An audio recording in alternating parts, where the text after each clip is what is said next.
Bonjour à toutes et à tous, communiqué très important de la Banque Centrale Européenne qui nous dit que d'ici au mois de septembre 2024, elle va réduire de 50 points de base à 15 points de base l'écart qu'il y a entre ce qu'elle rémunère aux banques commerciales lorsque celles-ci déposent de l'argent sur le compte qu'elles détiennent à la Banque Centrale Européenne, au-delà des réserves obligatoires, puisqu'on va y revenir, les réserves obligatoires ne sont plus rémunérées depuis 2023, depuis le mois de septembre de l'année passée.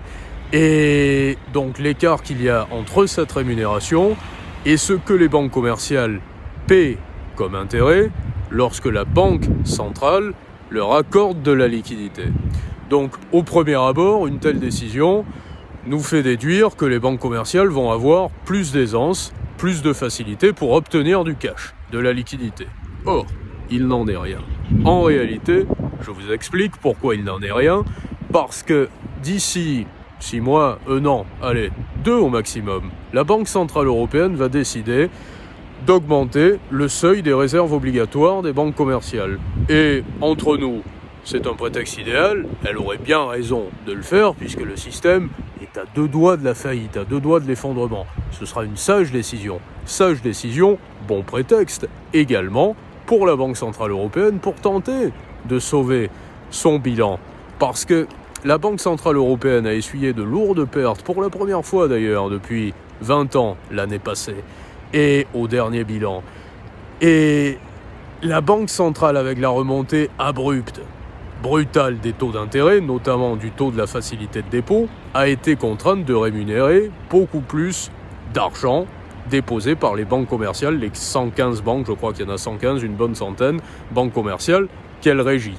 Donc elle a perdu de l'argent à cause de ça. En remontant le seuil des réserves obligatoires, la Banque Centrale, puisqu'elle ne rémunère plus depuis le mois de septembre 2023 les liquidités qui sont incluses dans les réserves obligatoires des banques commerciales, économisera de l'argent. Ça, c'est le premier point.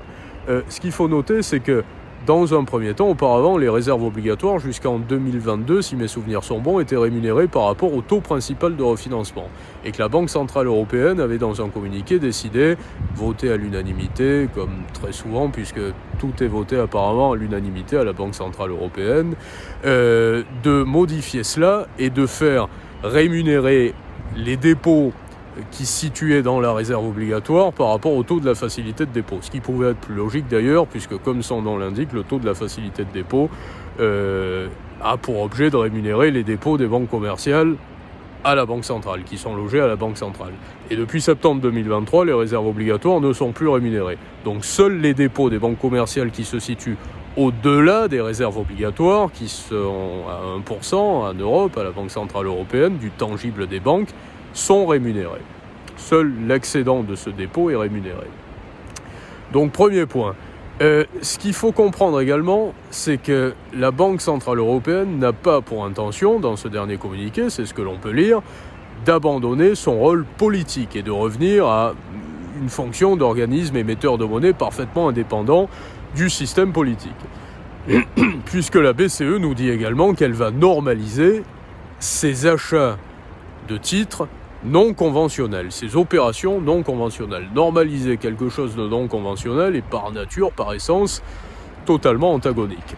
Donc cela signifie, dans un jargon d'ailleurs de façon usuelle très chromé d'ambiguïté, la Banque centrale l'explique en disant qu'elle va normaliser les crédits à long terme structurels.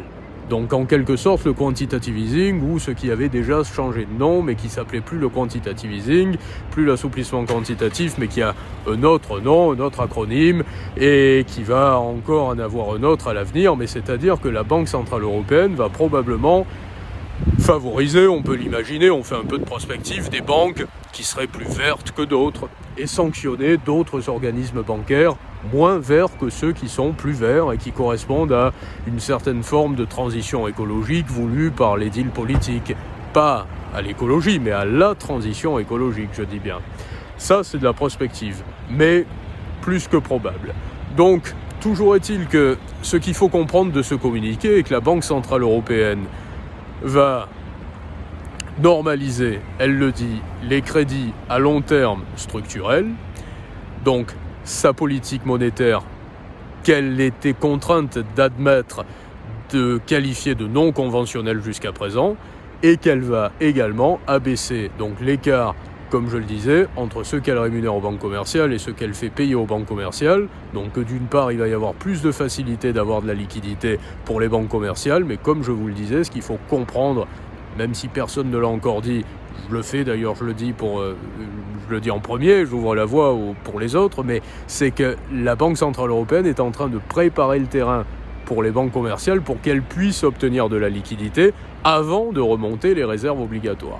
Mais je vous fais le pari, je mets ma main à couper, que d'ici une petite année, parce qu'aujourd'hui les choses vont très vite, le seuil des réserves obligatoires va être très très largement augmenté et très certainement doublé. Je vous embrasse à toutes et tous depuis la vallée d'Aoste